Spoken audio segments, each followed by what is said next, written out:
collaboration with the Cyprus Mail. This is the Cyprus News Digest with Rosie Charalambous.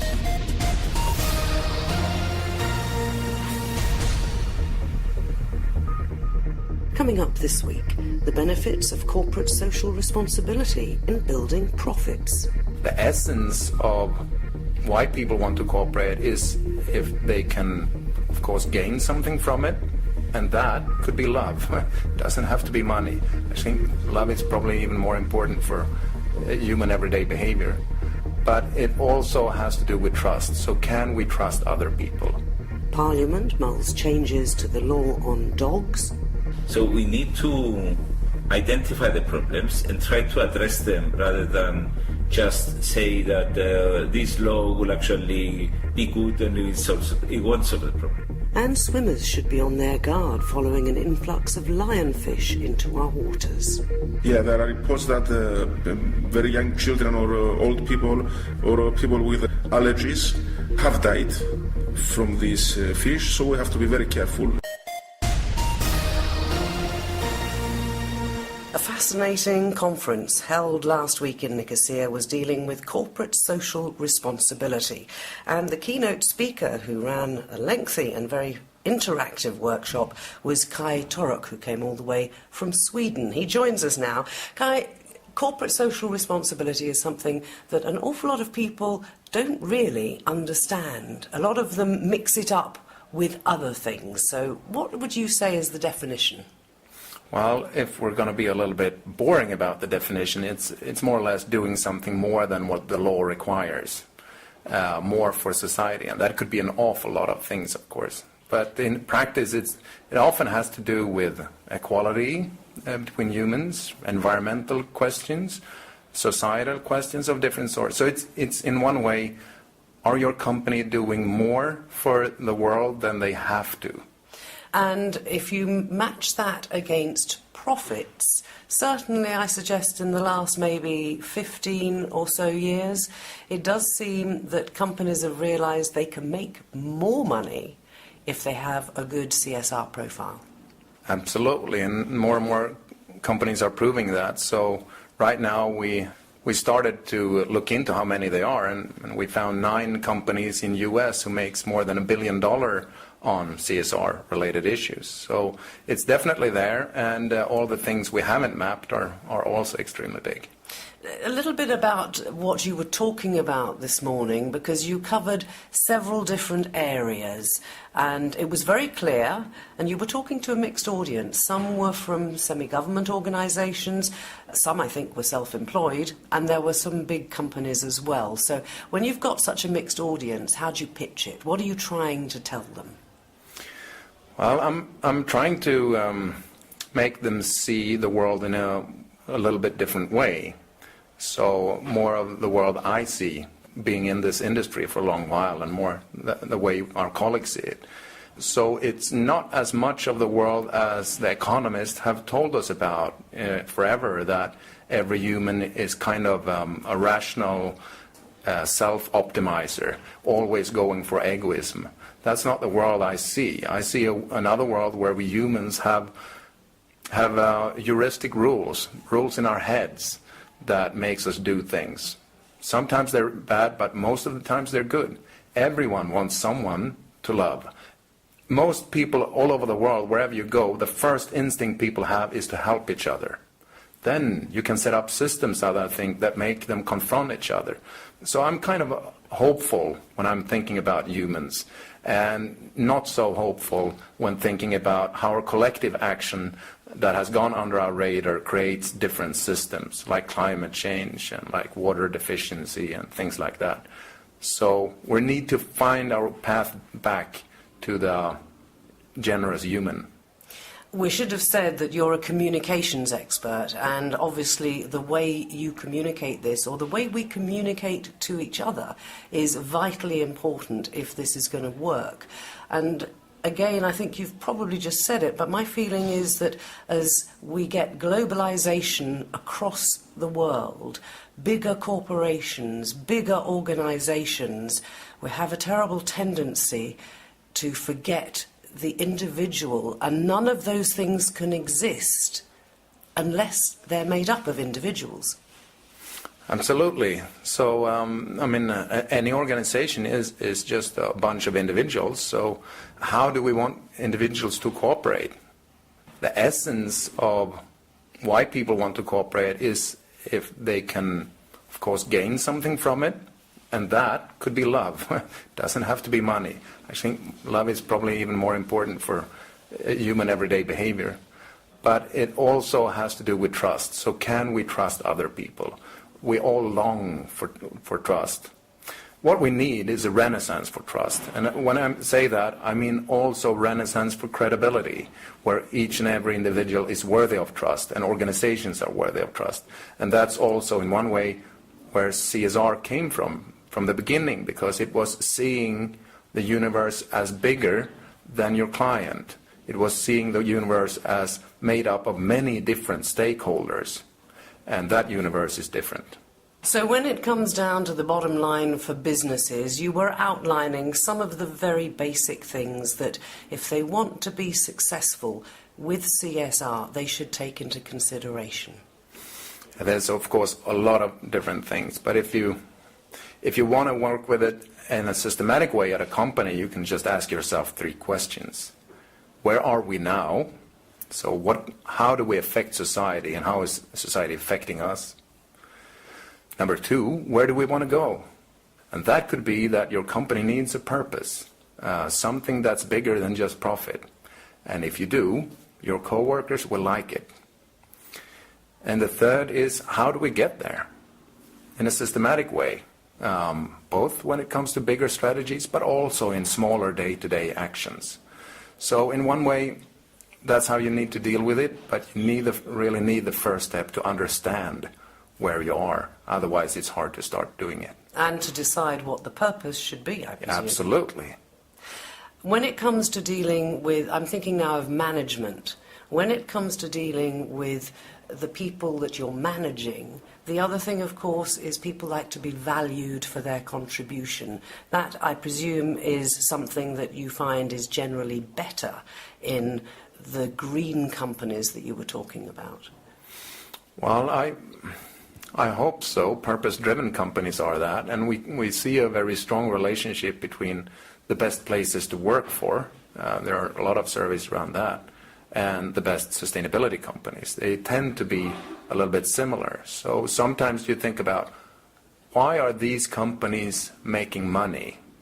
Is it because they're doing sustainability, or is it because they're making money so they can pay a lot of money for sustainability, which drives costs?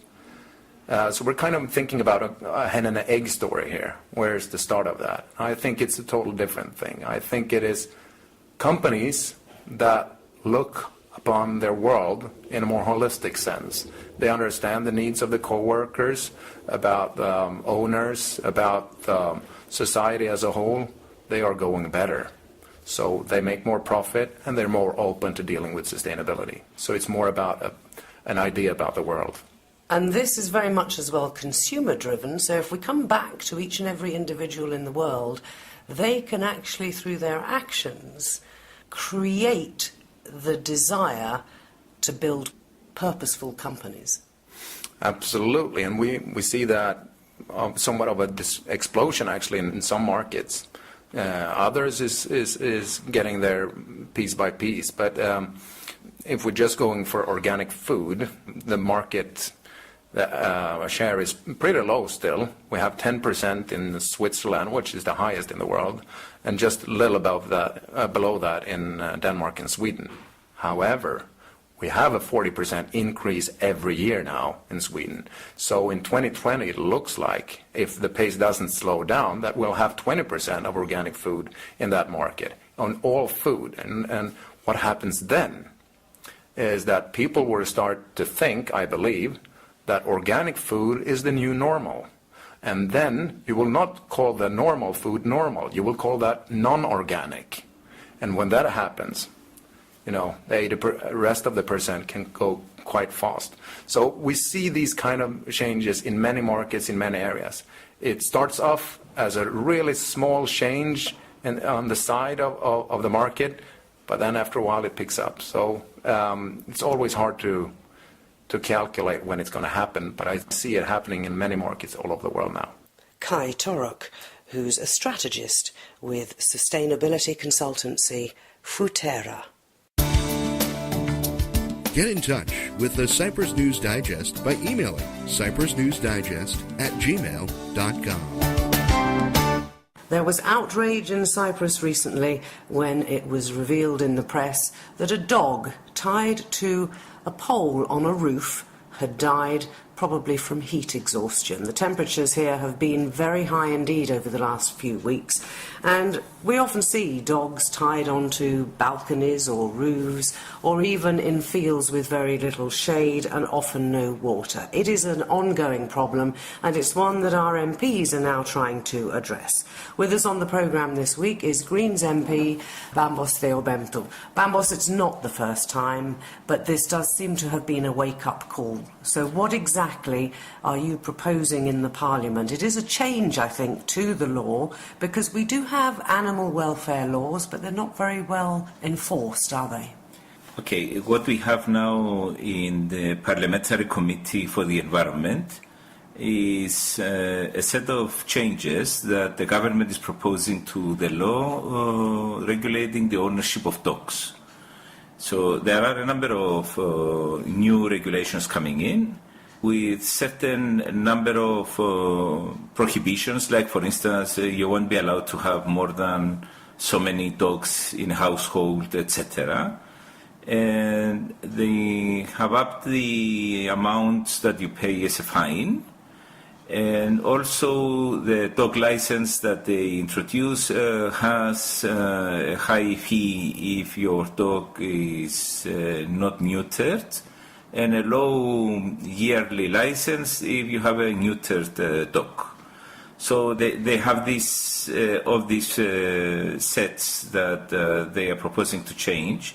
But I'm very worried. Okay, we are going to sit down and discuss each change, every paragraph of the proposal, but the difficulty for me to accept is the fact that we are in this country with a law that's been around for 14 years now regulating dogs, the original law that was in 2002, and we haven't done anything with that law. I mean, it's there, the local authorities don't implement the law, people don't implement the law. All that is done by volunteers in various rescue shelters, dog associations, and stuff like that.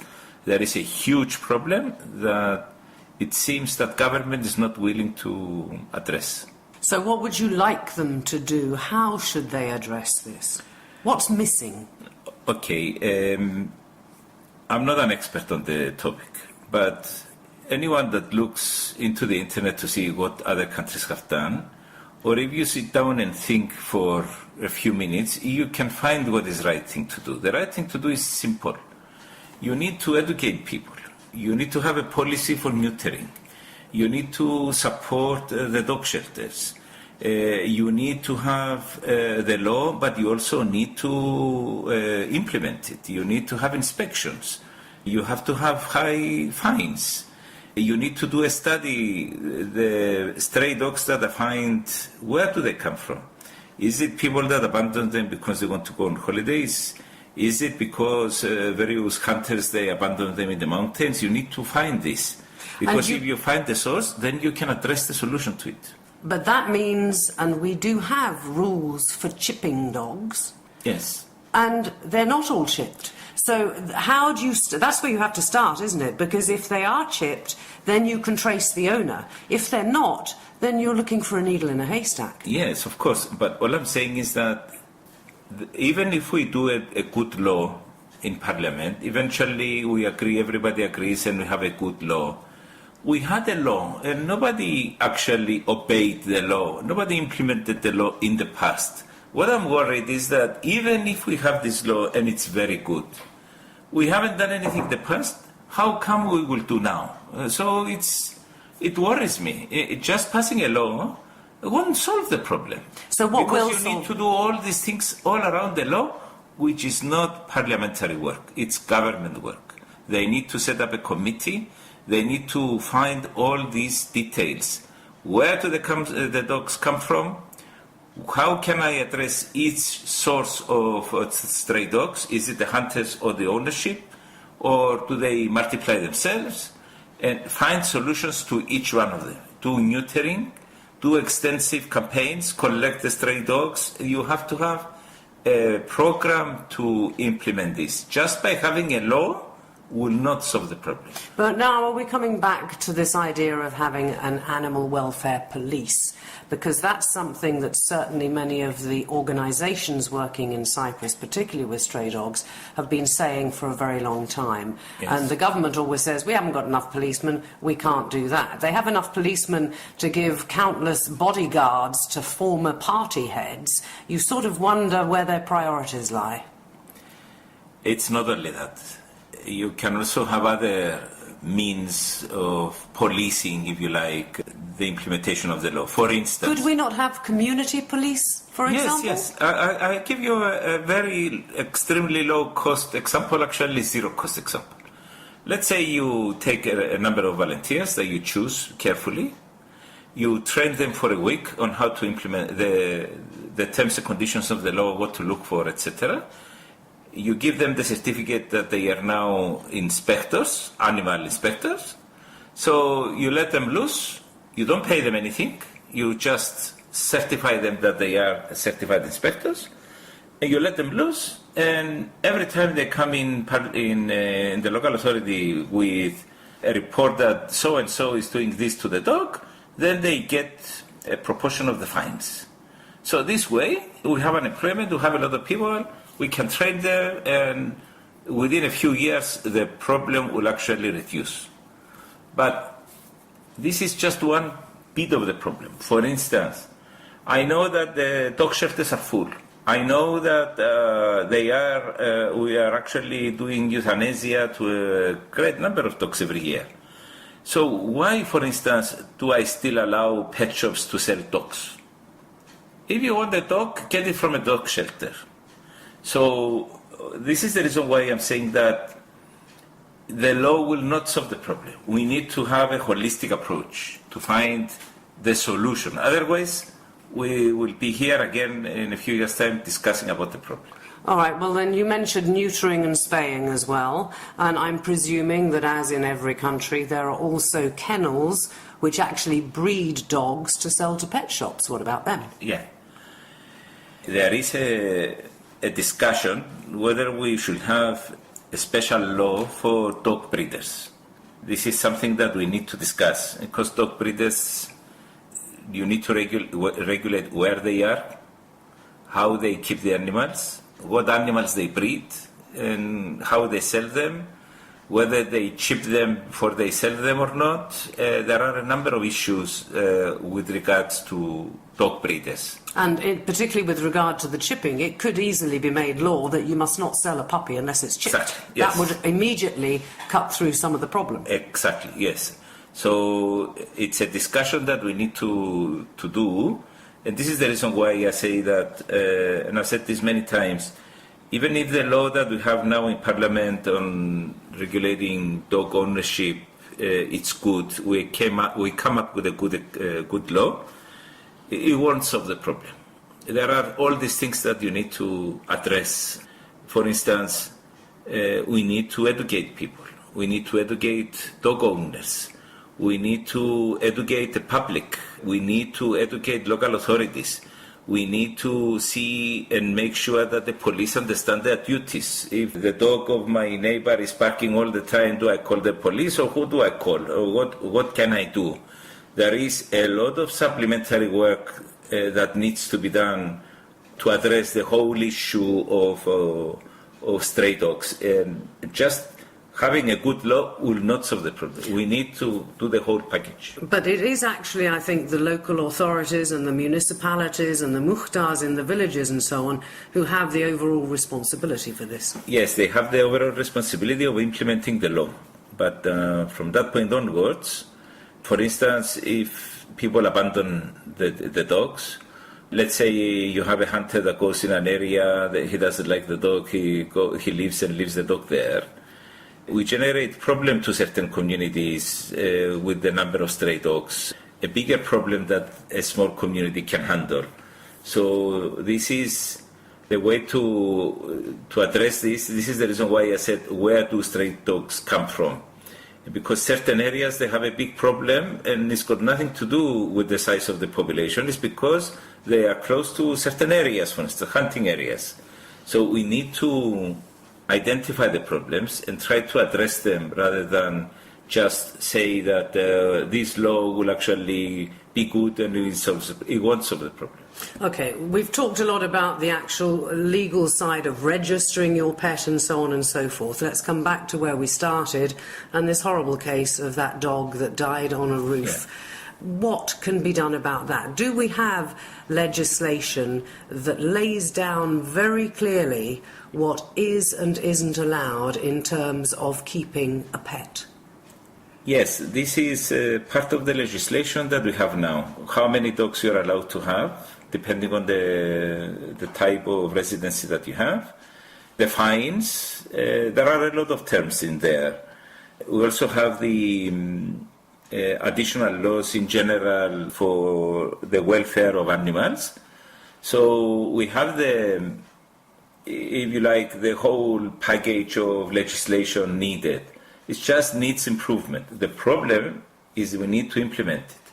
I mean, how come a dog was for such a long time on the roof, nobody noticed, nobody knew, and eventually summer came and it died? Why do we have dog owners that they do things like this? I mean, what is it that we need to do to stop having, or at least reduce the amount, because there will always be irresponsible people? But what do we need to do in order to minimize the number of these people? And we need to address these issues. It's something that I feel they have done. We can find great examples in Europe, or that they have dealt with the problem and the solutions that they used. There are many good examples that we can copy, and it's not very difficult to address this. What we need to do is we need a government department that will actually take on the responsibility to form the right committees, to listen to people that actually handle every day the NGOs with the stray dogs and all this, and get solutions and get things done. And they need a budget to do this. But surely that's already being done, or supposedly being done, by the veterinary services. No, they haven't. They are not dealing with dogs. That is the big issue. Veterinary services, they say dogs are not our responsibility, it's the local authority. So that needs to be cleared up pretty quickly to determine who is responsible. That is why I keep saying that government needs to deal with the problem. The government up to now, the Ministry of Interior just proposes the law and moves the responsibility to local authorities. We need government to sit down and find a solution. Because a local authority on its own will do what the law says, and that is not enough, as we know already. So there you have it, moves afoot to try and improve our animal welfare, in particular with dog owners and the conditions in which they keep their pets. We've been talking to Greens MP Bambos Theobemptou. Keep up to date with events in Cyprus and around the world with the Cyprus News Digest. Holidaymakers may be arriving in their thousands. Some of them, though, will have a little bit of a surprise if they try to go swimming, because rather unusually for this area of the Mediterranean, we are being inundated with lionfish. Now, they're absolutely beautiful, but they're also rather dangerous.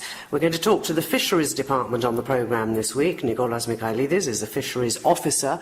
Nicholas, actually, I seem to remember talking about this a few years back when the first lionfish, I think, came through the Suez Canal. Yes. So why have we suddenly got this influx? And I understand that with no predators in this area of the world, they're likely to multiply exponentially. Yeah, this is what we expect. We can't know for sure what's going to happen in the next years, but we expect from our experience from the Caribbean, there was a similar case there. There, the situation was really intense. The populations grew up really fast, and so we expect something similar here. Now, these are carnivorous fish, so are they likely to have an impact on the fish that our fishermen catch? Yes, this is possible. Of course, we can't know exactly which fish they're going to prey on or they're going to compete with, but we expect that they will have some effect on species that are high on the trophic web in the sea, because this fish is highly predatory. So maybe it will compete with fish like, groupers or snappers, this kind of fish. So it could affect the fishing industry, but let's get back to the first point I made, and that is the potential danger to swimmers. I think that a healthy adult certainly won't be killed by it, but can become very ill. Now, what about children or people who have particular conditions? Is it dangerous enough to kill? Yeah, there are reports that very young children or old people or people with allergies have died from these fish, so we have to be very careful, especially for these people. And the poison is in the spines, is that right? In the spines. I also read that the Fisheries Department thinks one way to try and control this influx is to encourage fishermen to catch it, and we're not just talking about professional fishermen in their nets, but also people who go just with their fishing rod to the coast. Obviously, they need to take great care if they catch it, but is it true that it's actually a really tasty fish? This is what we've heard. That's very nice. As far as the way to control the population is concerned, this is what happens in the Caribbean. The results or how effective this is, it's questionable. Some people say it works, some people say it doesn't work. Now we do it for the pufferfish, for Laukephalos, something similar. The results are not very clear. In my opinion, it's very difficult to control population in the sea, of any type of fish or other organism. On the other hand, it's a way to help people that lose money from this, like fishermen, for example. So we buy fish from them. I'm talking about the pufferfish now. I don't know if something similar is going to happen for this fish. But hang on a minute, the pufferfish is not something that you would find on a dining table in a fish restaurant in Cyprus. No, it's illegal. Yeah, but the lionfish, properly prepared, could actually supplement a fisherman's income. Exactly. Someone is allowed to sell this fish, to catch this fish and sell this fish and exploit it commercially. So it's different from this is the difference from the pufferfish. So it could well be that as long as the fishermen learn how to deal with the fish when they've caught it and remove those spines, and presumably very important is it that if they clean the fish on the seashore, they don't leave the spines lying around. How long does the toxin stay in those spines if somebody came along and trod on it by mistake? I don't know. Okay, but we need to be a little bit careful on that one. What about the recommended treatment for anybody who does get stung? If someone is stung, the first thing he must try to do, if he can, is find warm water and put the hand or the place that was stung inside, as hot as we can bear. Okay, if this is impossible, we have to go to a doctor, to a medical center, fast as possible, even if we don't feel pain or anything. And what do they do? Is there an antidote, or is it just treatment to try and prevent you feeling, I think, sick and nauseous and so on? Well, I'm not a doctor, but I think it's a simple application of a cream. But otherwise, if you're not near a medical centre, hot water as hot as you can stand, what does that do, actually? Because you haven't got something sticking out of your skin, or have you? When you get stung, do the actual barbs come off? Well, it's possible for the spines to break, for a piece to break in, so we have to remove that if it happens.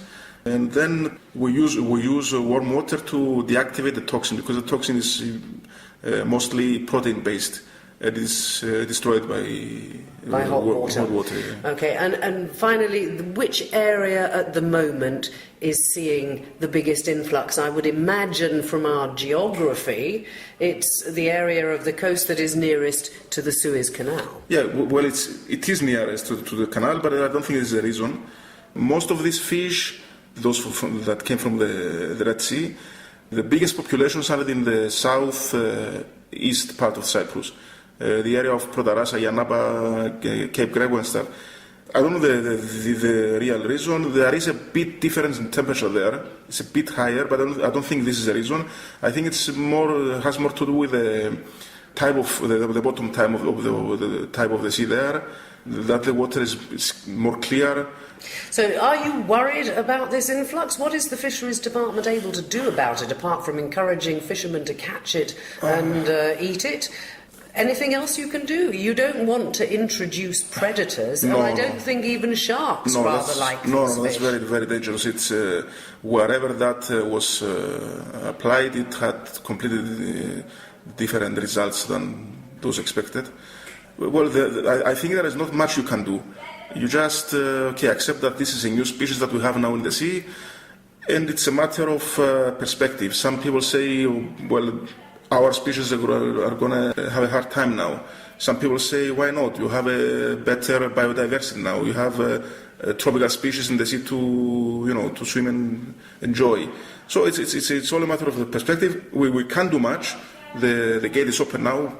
Species are coming in, and having the door open and trying to do something here, I think it's not something that you can apply. If somebody is swimming or snorkeling and they see, I mean, do these things go in shoals or are they solitary or whatever? If they see 4 or 5 of them, should they get out of the water? Will the fish sort of aggressively go for people, or is it really like most animals that only if they feel threatened are they likely to use this defence? The most scary thing in the sea is the man. So, no, I can't think of a species that will attack you. Usually these species, they are mobile, not very fast fish, but they will try not, to avoid you, not to come in contact with you. So there is no reason to be afraid. So we can still go and enjoy the summer sunshine, the Cyprus Sea, but just keep an eye open in case you come face to face with a lionfish.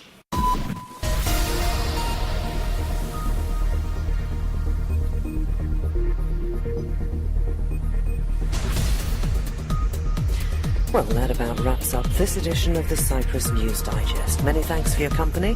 Hope you'll join me next week. Till we meet again, take care and God bless. Bye-bye now.